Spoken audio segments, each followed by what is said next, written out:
Good morning, students. I'm Suryakala Kumari, lecturer in botany from Sri Venkateshwara College of Arts and Science, Amalapuram, affiliated to Adikavi Nanna University, Rajahmundry. Today, we're discussing topic is the third year, sixth semester syllabus. That is the paper name is the plant tissue culture and its biotechnological application. In that, we are now discussing unit is the fifth unit topic, that is the applications of biotechnology. This is the fifth unit. We are now discussing topic is the fifth unit topic. For examination purpose, this is the very important topic. Sure essay question in the examination in last 4 years.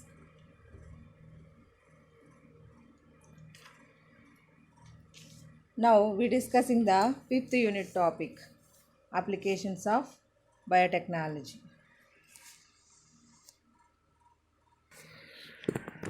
Now we are discussing the applications of plant genetic engineering, crop improvement. Genetic engineering process is used for the crop improvement varieties. In that, herbicide resistant varieties, insect resistant varieties, virus resistant varieties, and prepare the different types of nutritional improvement varieties. This is the applications of the plant genetic engineering part. అంటే మనకి biotechnology అని చెప్పేసి చెప్తూ ఉంటాం కదా, అంటే we are using the techniques in the development of plants and animals. Here we are using the genetic engineering process. In 1960, M.S. Swaminathan introduced the Green Revolution process. The Green Revolution process is based on the genetic engineering process. అంటే మనకి 1960 లోపల కరువు అనేటటువంటిది ఒకటి వచ్చింది issue. అప్పుడు మనకి yield, మనకు తినడానికి తిండి లేనటువంటి సిచ్యువేషన్ అనమాట. అలాంటి సిచ్యువేషన్స్ లోపల మనకి క్రాప్ ప్లాంట్స్ వెరైటీస్ని ఇంక్రీజ్ చేసి ఇంక్రీజ్ ద ఈల్డ్ కెపాసిటీ, అంటే పంట మనకి ఎక్కువ, అంటే విత్తనాలు ఎక్కువగా వచ్చేటటువంటి మొక్కల్ని ఉత్పత్తి చేశారనమాట. ఆ రకంగా after 10 years we are increase their our crop yield. అంటే ఇక్కడ ఉపయోగించినటువంటి టెక్నాలజీ ఏంటంటే జెనెటిక్ ఇంజనీరింగ్.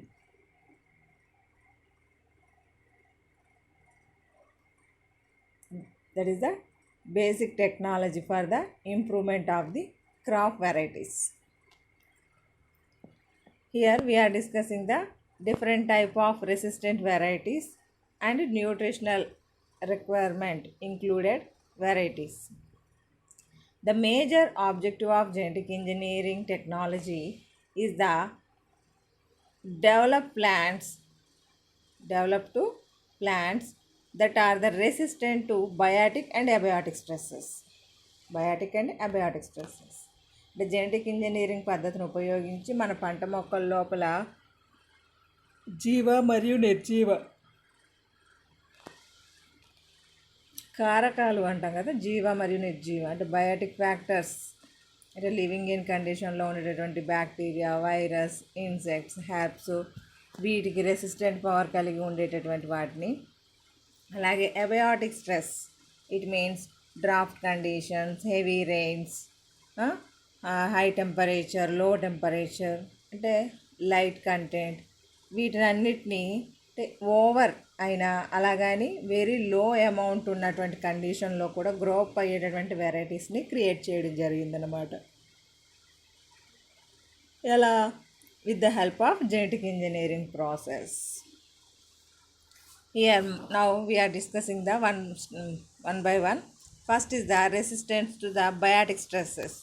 ఈ కేటగిరీలో మనం ఇన్సెక్ట్ బ్యాక్టీరియాకి సంబంధించి కొన్ని ఎగ్జాంపుల్స్, వైరల్ రెసిస్టెన్స్ సంబంధించి, ఫంగల్ రెసిస్టెన్స్ సంబంధించి ఎగ్జాంపుల్స్ చెప్తాను. కొన్ని బయాటిక్ స్ట్రెస్సెస్ అన్నాం కాబట్టి, genetic engineering of plant has led to development of crops with increased resistant to biotic stresses.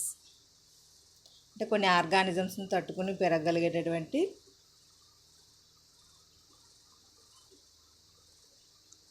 పంట మొక్కలను ఉత్పత్తి చేయడం జరిగిందనమాట.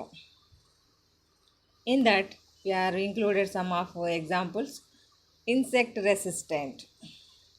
Insect means కీటకాలు, దానికి రెసిస్టెంట్ పవర్ కలిగి ఉన్నటువంటి మొక్కలు. అంటే మనకి ఆర్థ్రోపోడ్ కేటగిరీ ఆర్గానిజమ్స్ని మనం ఇన్సెక్ట్స్ అని చెప్పేసి చెప్తూ ఉంటాం కదా. అంటే వాటి వల్ల మనకి నష్టం ఎక్కువగా జరుగుతుంది. It is the estimated that 15% of the world's crop yield is lost to insect or pests. అంటే మనకి 6 legged ఆర్గానిజమ్స్ ఉంటాయి కదా, అవి అంటే సమ్ ఆఫ్ ఇన్సెక్ట్స్, అలాగే పెస్ట్ అంటే వామ్స్ ఉంటాయి కదా, పురుగుల్లాగా. వాటి వల్ల మనకి ప్రపంచంలో ఒక 15% లాస్ జరుగుతుందంట. The damage of crops is mainly caused by insect larva.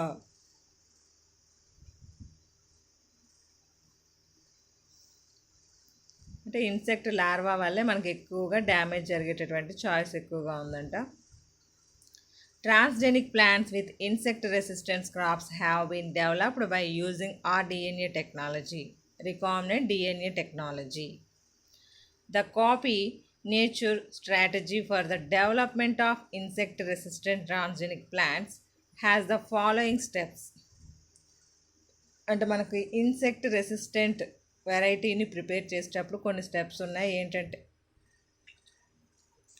Identification of leads, isolation and purification of proteins, bioassay of isolated proteins, testing for toxicity, gene transfer and selection of transgenic plants, evaluation for biosafety. These are the major steps in the development of insect resistant varieties. అంటే మనం insect resistant వెరైటీస్ని తయారు చేసేటప్పుడు కొన్ని అంటే problems వస్తాయి కదా, ఆ ప్రాబ్లమ్స్ని అధిగమించేలాగా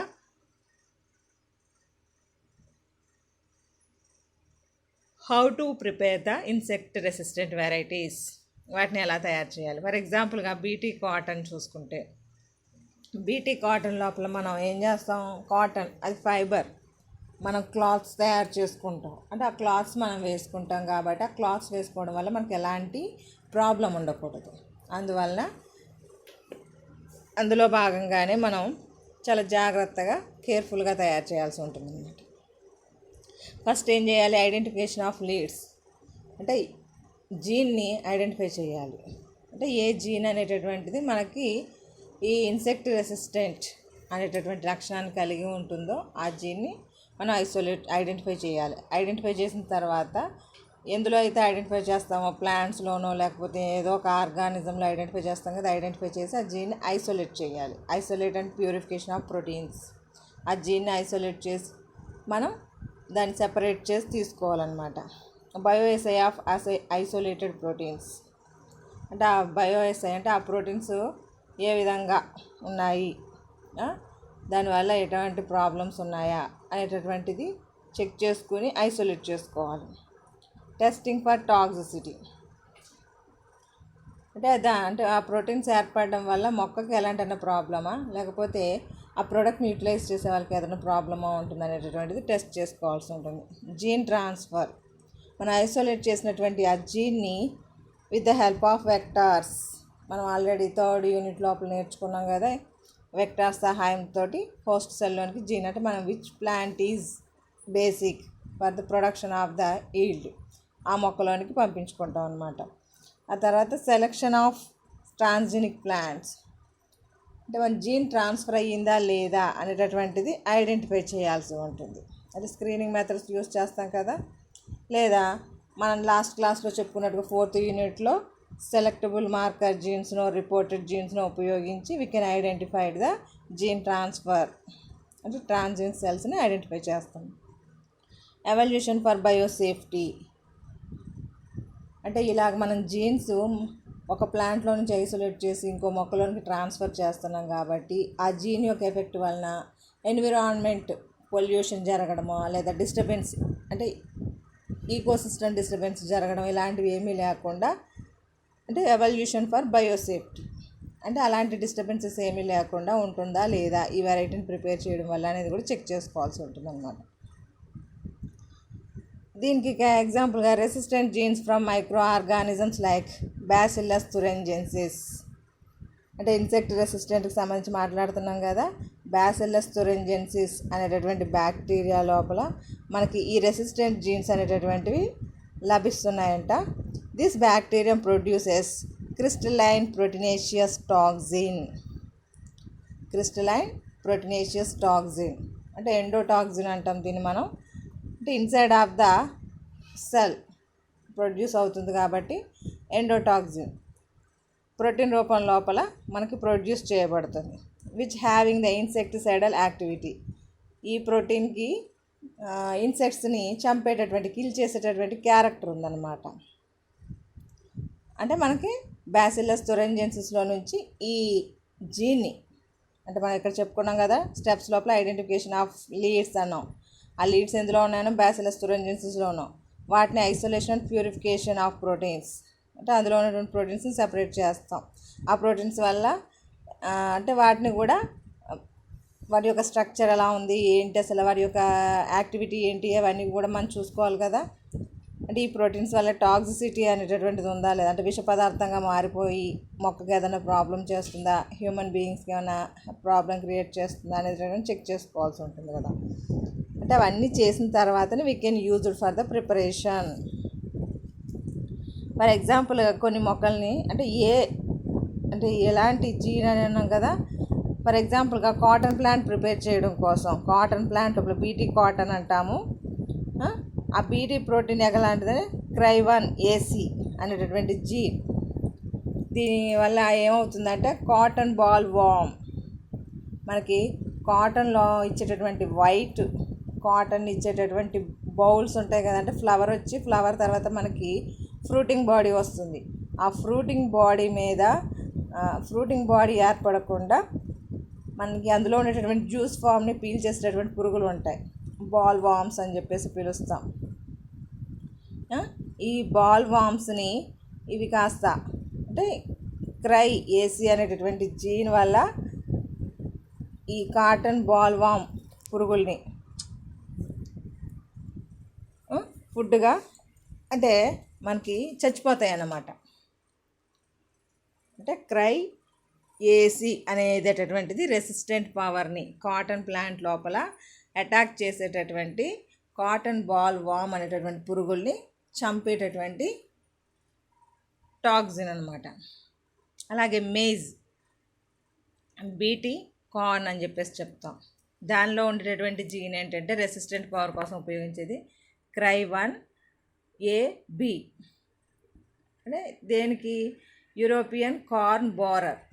మనకి మొక్కజొన్న పొత్తు కండెలు ఉంటాయి కదా, ఆ మొక్కజొన్న పొత్తు కండె స్పిండిల్ షేప్లో ఉంటుంది. ఆ స్పిండిల్ షేప్లో ఉండేటటువంటి అంటే దాని చుట్టూ సీడ్స్ ఉంటాయి.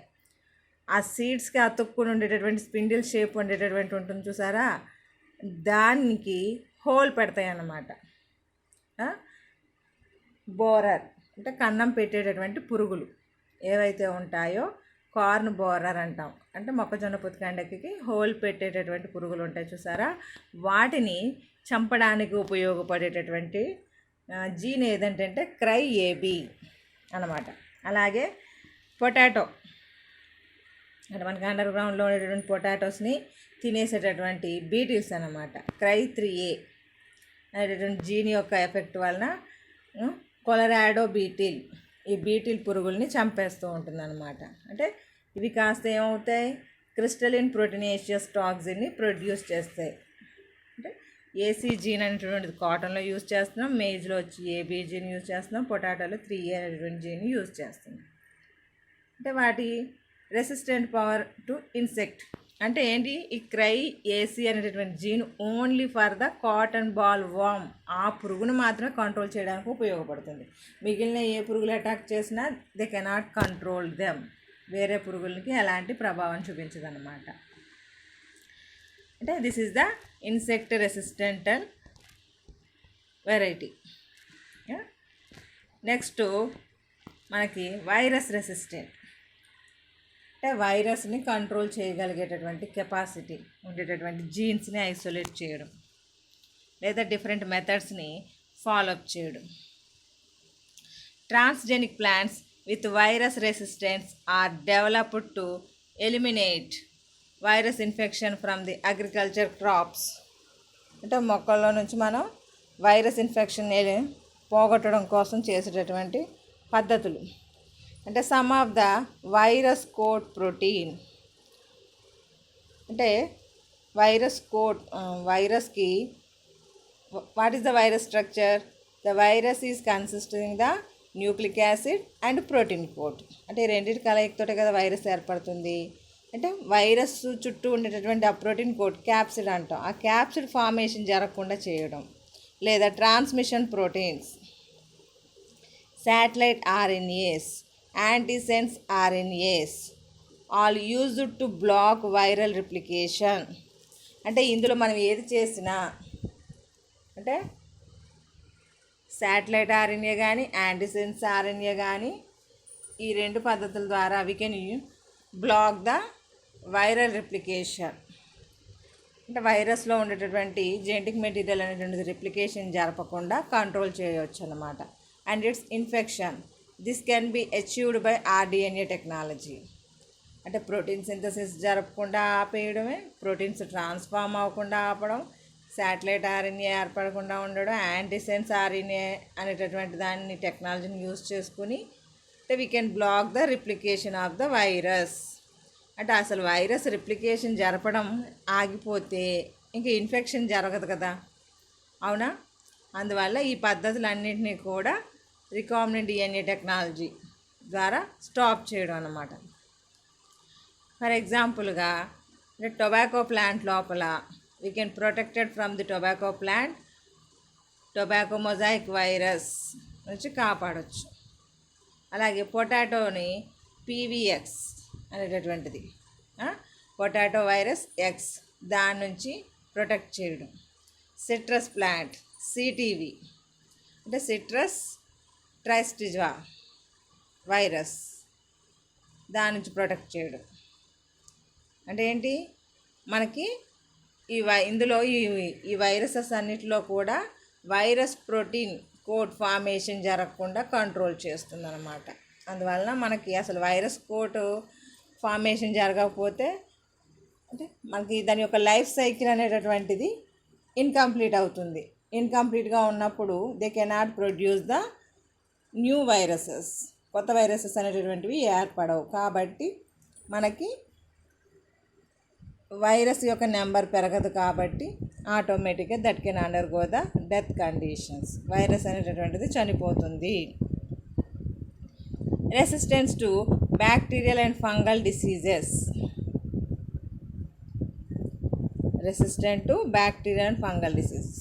ఇందాక ఇన్సెక్ట్ అన్నాము, తర్వాత వైరస్ అన్నాము, ఇప్పుడేమో బ్యాక్టీరియా అండ్ ఫంగల్. అంటే this is also same process. The resistance of fungal and bacterial disease achieved by ribosome inactivating proteins, pathogenesis, relatively protein isolation and their inactivating through RDNA technology.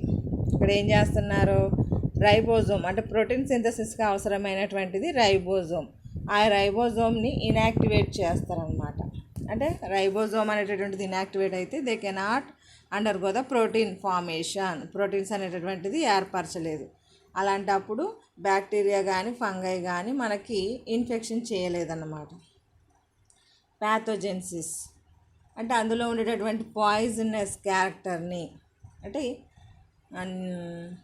Infection కలిగించేటటువంటి character ఏదైతే ఉందో ఆ character ఉన్నటువంటి జీన్ని remove చేసుకోవడం, లేదా related protein isolation, అంటే infection కలగజేసేటటువంటి ఏదైతే ఉందో దాన్ని అందులో ఉన్నటువంటి అంటే which gene is cause to the disease, అంటే ఏ జీన్ వల్ల ఏ జన్యువు వల్ల మనకు వ్యాధి వస్తుందో దాన్ని కనిపెట్టి అందులో నుంచి రిమూవ్ చేయడం.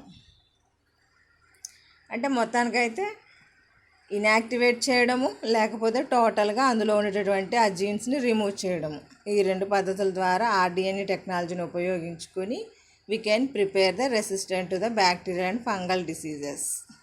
ఆ రకమైనటువంటి వెరైటీస్ని ప్రిపేర్ చేస్తున్నారు అనమాట.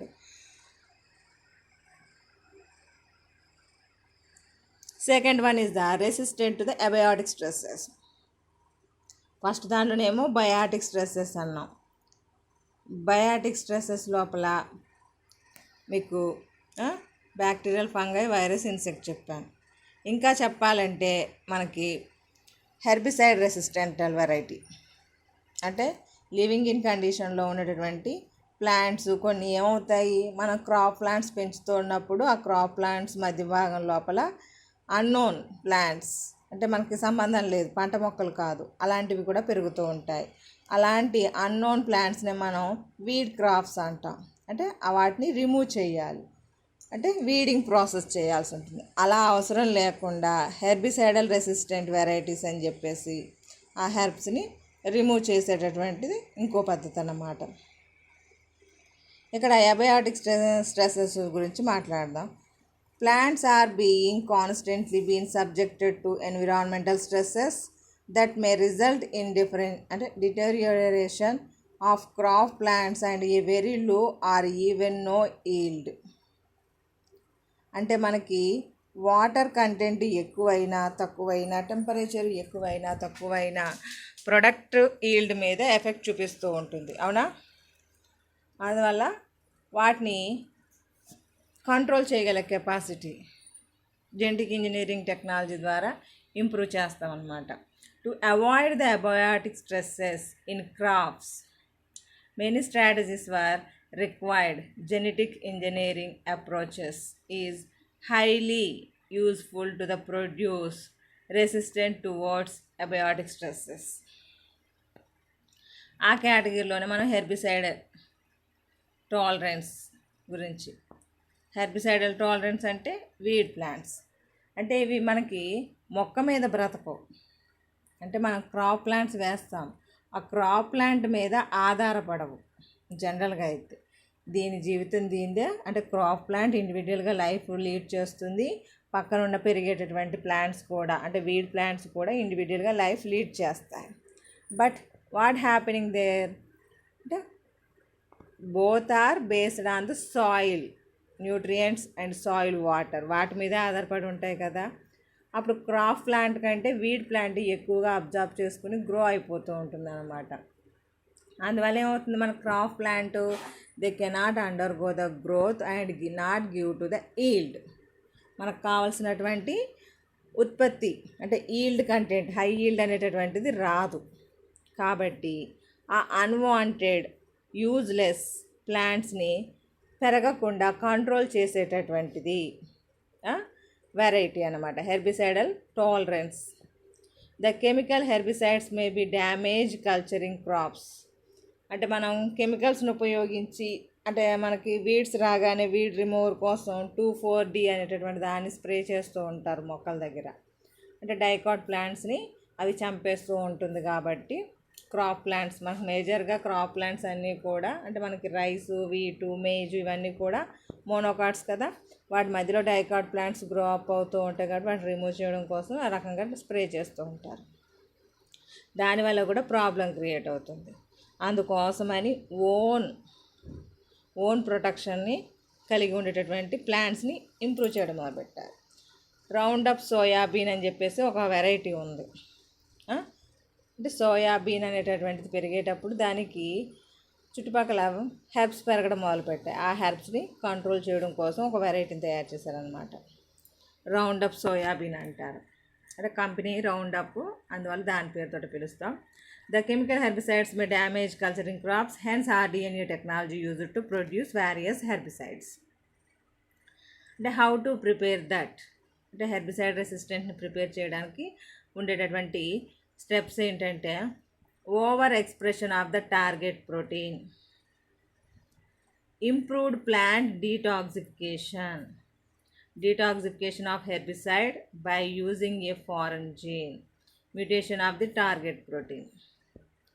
అంటే ఏంటి మనకి మరి ఈ రెసిస్టెంట్ వెరైటీని ప్రిపేర్ చేసేటప్పుడు ఏం జరుగుతుందంటే మనకి హెర్బ్స్ అనేటటువంటి గ్రో అప్ అవ్వకుండా కంట్రోల్ చేయాలి కాబట్టి దానిలో ఉండేటటువంటి ఫోటోసింథసిస్ అనేటటువంటి ప్రాసెస్ మీద ఎఫెక్ట్ చూపిస్తాయి. నిన్న మీకు సెలెక్టబుల్ జీన్స్ గురించి చెప్పేటప్పుడు అక్కడ హెర్బిసైడల్ రెసిస్టెంట్ గురించి ఒకటి ఉంది.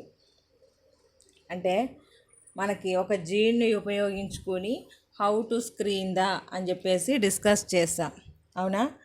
హెర్బిసైడ్ రెసిస్టెంట్ మార్కర్స్ కేటగిరీ లోపల దానిలో మనం ఈనోల్ ఫైర్వైల్ షిక్మేట్ ఫాస్ఫేట్ సింథటేజ్ అనేటటువంటి ఎంజైమ్ గురించి మాట్లాడడం.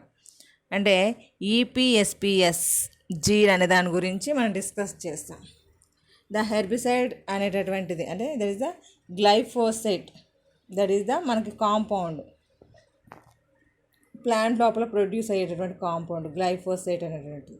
ఇది ఏం చేస్తుందనో inhibits the photosynthesis in herb plants లోపల ఫోటోసింథసిస్ ప్రాసెస్ని ప్రివెంట్ చేస్తుంది. అంటే ఎలా ఇన్హిబిట్ చేస్తుంది అంటే మనం సోయాబీన్ ప్లాంట్ లోపల ఈ గ్లైఫోసేట్ ప్రొడ్యూస్ అయ్యేలాగా క్యారెక్టర్ని క్రియేట్ చేస్తాం అనమాట. ఆ క్యారెక్టర్ క్రియేట్ చేసేటప్పటికి ఏమవుతుందంటే ఆటోమేటిక్గా that can release in to the సాయిల్లోనికి రిలీజ్ చేస్తుంది ఆ గ్లైఫోసేట్ని. ఆ పక్కన ఉన్నటువంటి హెర్బ్ ప్లాంట్స్ అబ్జర్వ్ చేసుకుంటాయి వాటర్ సహాయంతో. ఆటోమేటిక్గా దానిలో ఉన్నటువంటి ఫోటోసింథసిస్ అనేటటువంటి ప్రాసెస్ స్టాప్ అయిపోతుంది. మీకు డౌట్ రావచ్చు, అంటే పంట మొక్కలో ఉన్నది కాబట్టి పంట మొక్కలో కూడా ఫోటోసింథసిస్ ఆగిపోవచ్చు కదా అనేసి. అంటే పంట మొక్కలో ఫోటోసింథసిస్ ఆగకుండా ఉండడం కోసమే మనం ఇంప్రూవ్డ్ అంటే over expression of the target protein, అంటే మరి దీన్ని అలా రెడీ చేయాలంటే దీని లోపల మ్యూటెంట్ జీన్స్ని ప్రవేశపెట్టాల్సి ఉంటుందన్నమాట. ఎందుకంటే రెసిస్టెంట్ వెరైటీని ప్రిపేర్ చేస్తున్నాం కాబట్టి ఆ రెసిస్టెంట్ వెరైటీ లోపల అంటే మనం కొత్తగా జీన్స్ని ఇంట్రడ్యూస్ చేస్తాం. ఆ ఇంట్రడ్యూస్ చేసినప్పుడు దాని లోపల మనకి అంటే ఈపీఎస్పిఎస్ దీని యొక్క ఎఫెక్టు మన క్రాప్ ప్లాంట్ మీద ఉండకూడదు. అందువల్ల క్రాప్ ప్లాంట్లో ఉన్నటువంటి ఈపీఎస్పిని మ్యూటెంట్ జీన్ కింద మారుస్తాం అన్నమాట. అంటే గ్లైఫోసేట్కి రెసిస్టెంట్ పవర్ కలిగి ఉండేలాగన్నమాట. అంటే ఉన్నటువంటి హెర్బ్ ప్లాంట్స్కి నష్టం కలిగించాలి తప్ప మన సోయాబీన్ ప్లాంట్ అనేటువంటిది నష్టపోకూడదు. అందుకోసం చెప్పేసి అంటే దీస్ ఆర్ ద స్టెప్స్ మామూలుగా అలా చెప్తున్నాను. మనం దాని తర్వాత క్లాస్లో డిస్కస్ చేసుకుందాం ఇండివిజువల్గా. అంటే అందులో ఈ డీటాక్సిఫికేషన్ అనేటటువంటిది అంటే మొక్కకి ఎలాంటి నష్టం జరగకూడదు, మనం ఆ ప్రోడక్ట్ వాడడం వల్ల మనకు కూడా నష్టం జరగకూడదు. అందువల్ల నెక్స్ట్ ఇగో చూడండి ఎగ్జాంపుల్స్ లోపల హెర్బిసైడ్ రెసిస్టెంట్లో గ్లైఫోసేట్ అనేటటువంటి కాంపౌండ్ ఇది ఏం చేస్తుందంటే ఇన్హిబిషన్ ఆఫ్ ఈపీఎస్పిఎస్, ఈ ఈపీఎస్పిఎస్ అనేటటువంటి ఎంజైమ్ యొక్క యాక్టివిటీని ఆపివేస్తుంది అన్నమాట. ఈ ఎంజైమ్ యొక్క యాక్టివిటీని ఆపేస్తుంది. అంటే సోయాబీన్ లోపల మనం ఈ గ్లైఫోసేట్ని ఇంక్లూడ్ చేసి సోయాబీన్ హెర్బిసైడల్ రెసిస్టెంట్ వెరైటీని ప్రిపేర్ చేస్తారు. అలాగే టొమాటోలో కూడా అంటే this is the transgenic plants. అలాగే బ్రోమాక్సినిల్, ఇవన్నీ కూడా మీకు లాస్ట్ క్లాస్లో చెప్పినటువంటి టాపిక్సే. అంటే స్క్రీనింగ్ మెథడ్స్ గురించి చెప్పేటప్పుడు అందులో సెలక్షన్ స్క్రీనింగ్ జీన్స్ అంటే మార్కర్ జీన్స్ కింద యూజ్ చేసినటువంటివి ఇవి మనకి. బ్రోమాక్సినిల్ అంటే నైట్రోలేజ్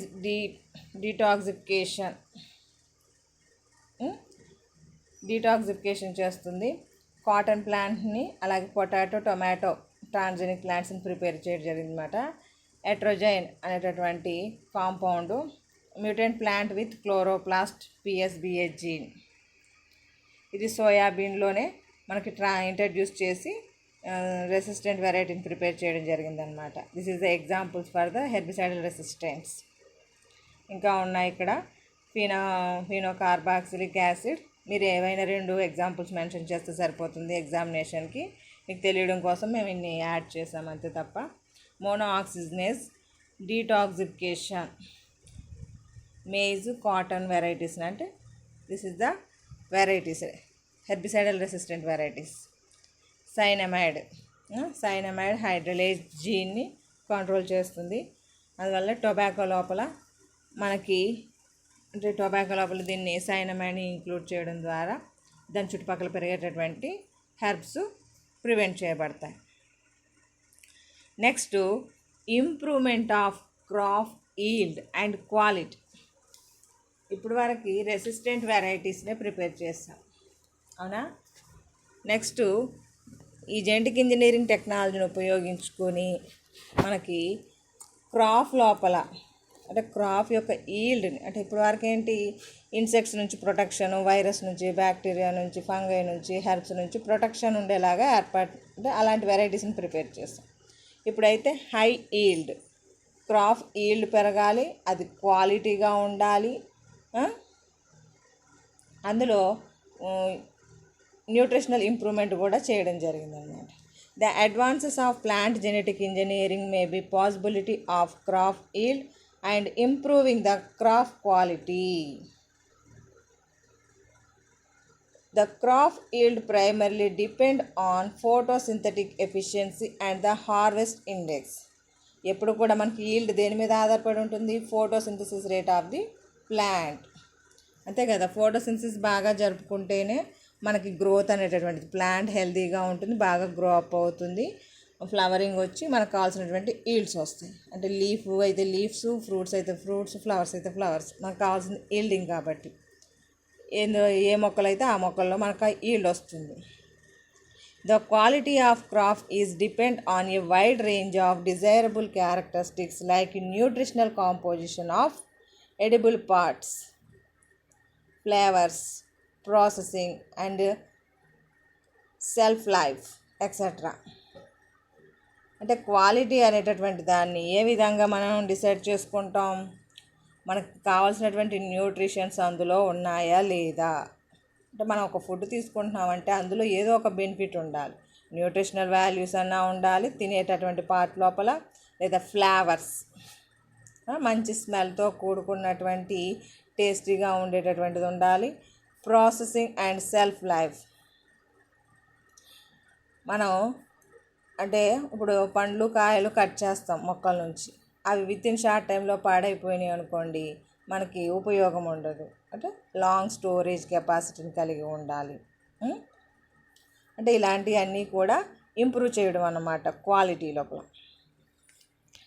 ఫస్ట్ది genetic manipulation of the fruit ripening. అంటే ఫ్రూట్ రైపనింగ్, పండ్లు తొందరగా పండిపోకుండా కంట్రోల్ చేయడం కోసం అన్నమాట. ఇక్కడ మనం ఫర్ ఎగ్జాంపుల్గా అంటే టొమాటోస్ ఎంత సెన్సిటివ్గా ఉంటాయో మనందరికీ తెలిసిందే, చాలా స్మూత్ సర్ఫేస్ని కలిగి ఉంటాయి. అవి తొందరగా పండిపోయినాయి అనుకోండి, వితిన్ 2-3 డేస్లో పాడైపోతూ ఉంటాయి, అవునా. This can be done by the antisense RNA approach. Antisense RNA అనేటటువంటి ఒక టెక్నాలజీని ఉపయోగించి ట్రాన్స్జెనిక్ టొమాటో వెరైటీని ప్రిపేర్ చేశారనమాట. దాన్ని ఫ్లేవర్ సేవర్ టొమాటో అని పిలుస్తూ ఉంటాం మనం. అంటే ఇదేంటంటే తొందరగా పండిపోయి, అంటే టొమాటో ఫ్రూట్ అనేటటువంటిది తొందరగా పండిపోకుండా, అలాగే బ్రేక్స్ వస్తాయి కదా టొమాటో సర్ఫేస్ రీజియన్ లోపల, అంటే ఎక్కువగా పండిపోయింది అనుకోండి, that can undergo the breaking process, పగిలిపోతూ ఉంటుంది. అలాగ పగుళ్ళు లేనటువంటి తొందరగా పండలేనటువంటి ఫ్రూట్స్ని ప్రొడ్యూస్ చేయడం అన్నమాట మనకి ఇక్కడ కావాల్సినటువంటి కాన్సెప్ట్. అందుకోసమని manipulation of ethylene biosynthesis gives more shelf life to various fruits. అంటే ఇథిలిన్ గ్యాస్ ప్రొడక్షన్ ఎక్కువగా జరిగితే మనకు తొందరగా పండిపోతాయి. అదే delay the production of the ethylene gas. Ethylene gas అనేటటువంటి చాలా స్లోగా లేట్గా ప్రొడ్యూస్ అయ్యేలా చేసామనుకోండి తొందరగా పండవన్నమాట. దానికోసం యాంటీసెన్స్ ఆర్ఎన్ఏ టెక్నాలజీని యూజ్ చేసుకున్నారు ఇక్కడ.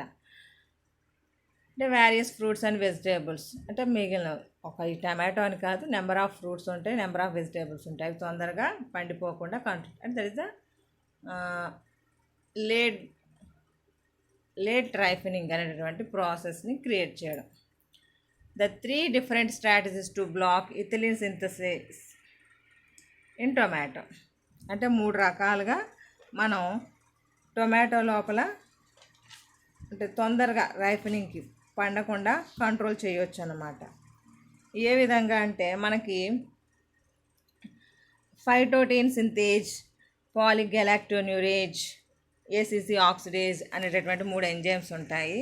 ఈ 3 ఎంజైమ్స్ లోపల ఏ ఒక ఎంజైమ్ యొక్క యాక్టివిటీని అయినా మనం స్టాప్ చేయగలిగితే,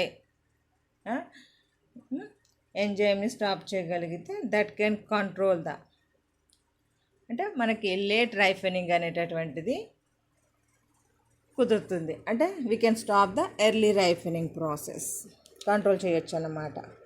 అందుకే 3 different స్ట్రాటజీస్ అని చెప్పడానికి, అంటే ఇథిలిన్ ప్రొడక్షన్ జరగకుండా మనం కంట్రోల్ చేయొచ్చు. అంటే ఇథిలిన్ ప్రొడక్షన్ జరిగితేనే కదా మనకి ఫ్రూట్ రైఫనింగ్ జరుగుతుంది. దాని 3 ways ఉన్నాయి. ఆ 3 పద్ధతులు ఏ పద్ధతులైనా వాడుకోవచ్చు. అలాగే genetic engineering preventing discoloration using antisense RNA approach or manipulation of ethylene biosynthesis gives more shelf life to various fruits and vegetables. Some success has been reported in preventing the discoloration of potatoes. Preventing the discoloration of potatoes by genetic manipulations using antisense approach to inhibit the synthesis of polyphenol oxidase has been carried.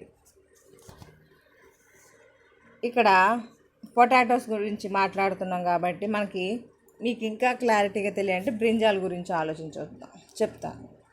మీరు ఎప్పుడైనా సరే brinjal వంకాయ ఉంటుంది కదా, ఆ వంకాయని pieces కింద cut చేసినప్పుడు ఒక జస్ట్ కాసేపు అలా గాలికి ఎక్స్పోజ్ అయిందనుకోండి, మనకి ఆ ముక్క ఏమవుతుంది, చేంజ్ దేర్ కలర్ అనేటటువంటిది వేరియేషన్ వస్తుంది కదా.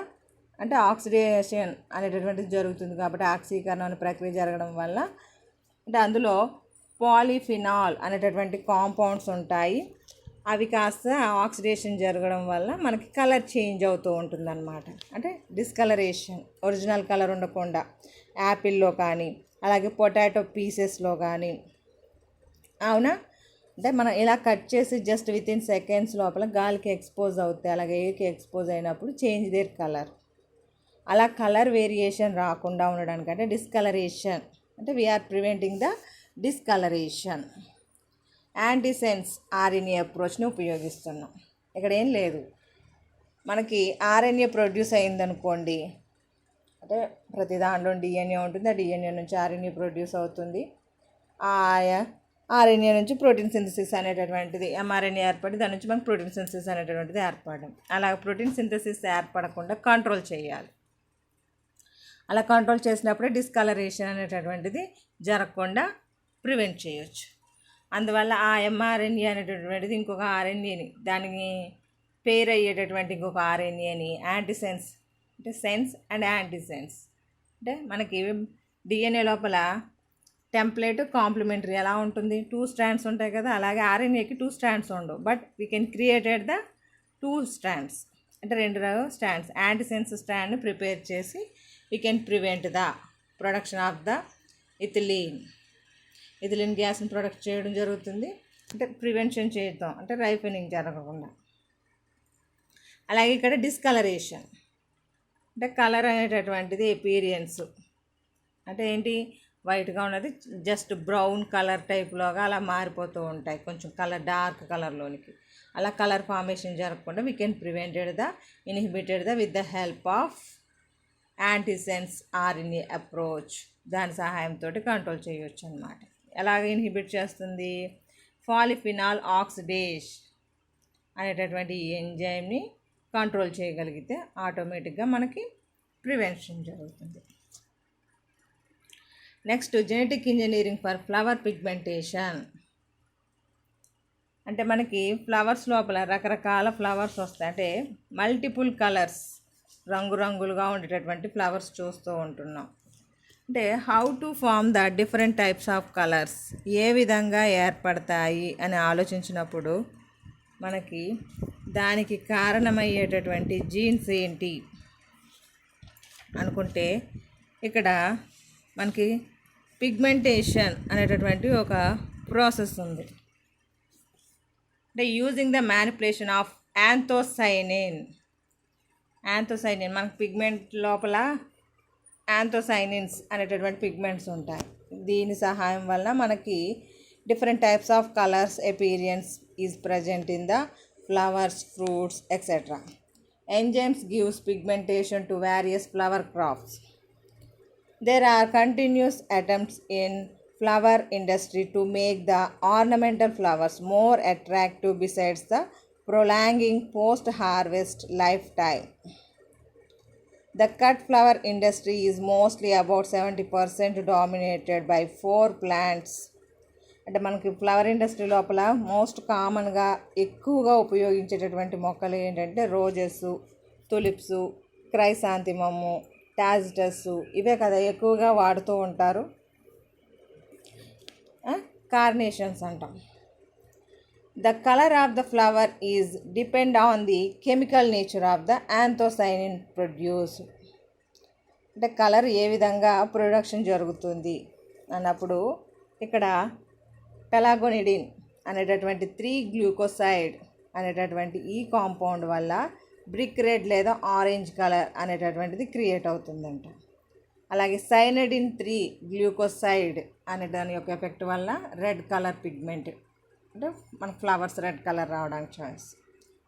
అలాగే డెల్ఫ్రెడిన్ 3-గ్లూకోసైడ్ అనేటటువంటిది బ్లూ ఆర్ పర్పుల్ అంటే షేడ్స్ వస్తాయి అన్నమాట. మనకు తెలిసిందే కదా, వైట్ రెడ్ మిక్స్ చేసినప్పుడు పింక్ కలర్ అలా వస్తుంది. అలాగే వేరియేషన్స్ అంటే రకరకాల కలర్ కాంబినేషన్స్ని క్రియేట్ చేయడానికి మనకి ఈ 3 కెమికల్స్ అనేటటువంటిది బేసిక్ అన్నమాట. అవి యాంథ్రోసైనిన్ నుంచి మనకు వచ్చినటువంటివి, ప్రొడ్యూస్ చేయబడ్డవి. అంటే మనకి different types of colours produce అవ్వడానికి గల కారణం ఏంటంటే మనకి యాంథ్రోసైనిన్, దాని నుంచి వచ్చేటటువంటి ఈ కాంపౌండ్స్ వల్ల. అలాగే transgenic plants with improved nutrition, అంటే న్యూట్రిషనల్ లెవెల్స్ని ఇంక్రీజ్ చేయడం అన్నమాట. అంటే మనం తీసుకుంటున్నాం అంటే ఫుడ్లో న్యూట్రిషన్ లెవెల్స్ ఉండాలి, కానీ వితౌట్ న్యూట్రిషన్ మనం తీసుకుంటే నో యూజ్. అందువల్ల న్యూట్రిషన్ లెవెల్ని ఇంక్రీజ్ చేసేలాగా కొన్ని వెరైటీస్ని రీకాంబినెంట్ DNA టెక్నాలజీ ద్వారా కనిపెట్టారు. అందులో ఒకటి గోల్డెన్ రైస్ అనేటటువంటిది మనం చెప్పుకోవచ్చు. ఇక్కడ nutritional values of edible parts May increased by using transgenic plants. అంటే ఈ ట్రాన్స్ జీన్స్ని ట్రాన్స్ఫర్ చేసి ట్రాన్స్జెనిక్ ప్లాంట్స్ని ప్రొడ్యూస్ చేస్తున్నాం. By introducing the jeans the encodes various amino acids, vitamins, minerals etcetera. అంటే మనం ఈ జీన్స్ని ఐసోలేట్ చేసి ఇంట్రడ్యూస్ చేసిన తర్వాత కొత్తగా వచ్చినటువంటి వెరైటీస్ ఉంటాయి కదా, వాటి లోపల ఎమినో యాసిడ్స్ ఎక్కువగా ఉండేలాగా, విటమిన్స్ ఎక్కువగా ఉండేలాగా, మినరల్స్ ఎక్కువగా ఉండేటటువంటి వెరైటీస్ని ప్రొడ్యూస్ చేస్తున్నాం. ప్రొడక్షన్ ఆఫ్ లైసిన్ అనేటటువంటి ఎమినో యాసిడ్ ఎక్కువగా ఉండేటటువంటి క్రాప్స్ని, అలాగే గ్లైసిన్ వీటిని రైస్లో ఇంక్లూడ్ చేసి, అంటే మన రైస్ని మేజర్ ఫుడ్గా తీసుకుంటాం కాబట్టి most of the countries require the rice that is used as the major food component.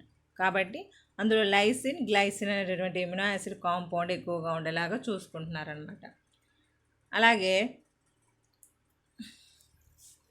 Soybean లోపల కూడా the gene encoding glycine has been introducing in to the rice and successfully expressed. The transgenic rice plants produce glycine with high content of lysine. The glycine అంటే amino acid compounds ఎక్కువగా ఉండాలో చూసుకోండి. Next, golden rice. Golden rice. It means vitamin A enriched in conditions. అంటే rice లోపల vitamin A ఎక్కువగా ఉండేలాగా prepare చేసినటువంటి వెరైటీయే గోల్డెన్ రైస్ అన్నమాట.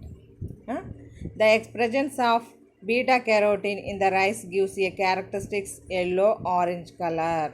Hence the pro vitamin A enriched rice are appropriated considered as golden rice. అంటే మనకి రేచీకటి అనేది వస్తుంది కదా విటమిన్ ఏ లోపం వలన.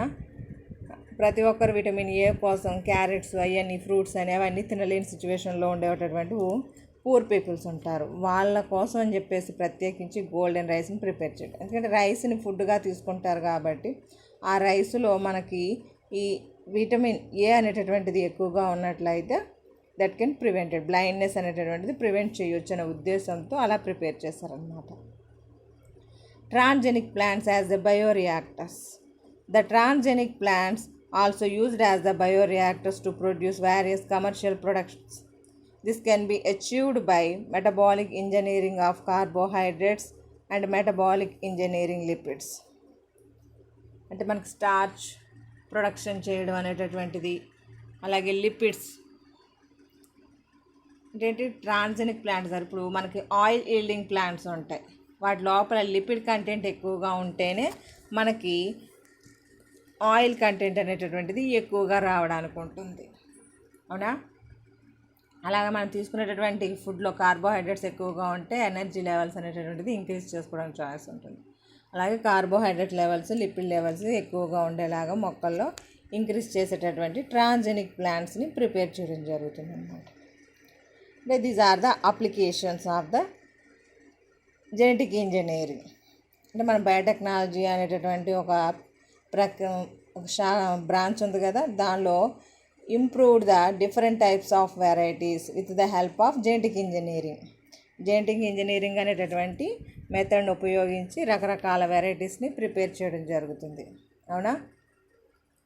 కాబట్టి ఇక్కడ బయాటిక్ స్ట్రెస్, అబయాటిక్ స్ట్రెస్కి సంబంధించి డిస్కస్ చేసాం. బయాటిక్ స్ట్రెస్లోకి వచ్చేటప్పటికేమో viral resistance, insect resistance, bacteria, fungal resistance. Abiotic స్ట్రెస్లోకి వచ్చేటప్పటికేమో హెర్బసైడల్ రెసిస్టెన్స్. దాంతోపాటు న్యూట్రిషన్కి సంబంధించి రెసిస్టెంట్ వెరైటీస్ మాత్రమే ప్రొడక్షన్ చేయకుండా ఓన్లీ రెసిస్టెంట్ వెరైటీసే కాకుండా we're involving in the production of the delaying the fruit ripening and preventing the discoloration, production of the different color, it means flower pigmentations, and improve the nutrition levels in the new transgenic plants. అంటే transgenic plants లోపల ఇవన్నీ increase అయ్యేలాగా చేస్తున్నాం. This is the applications of the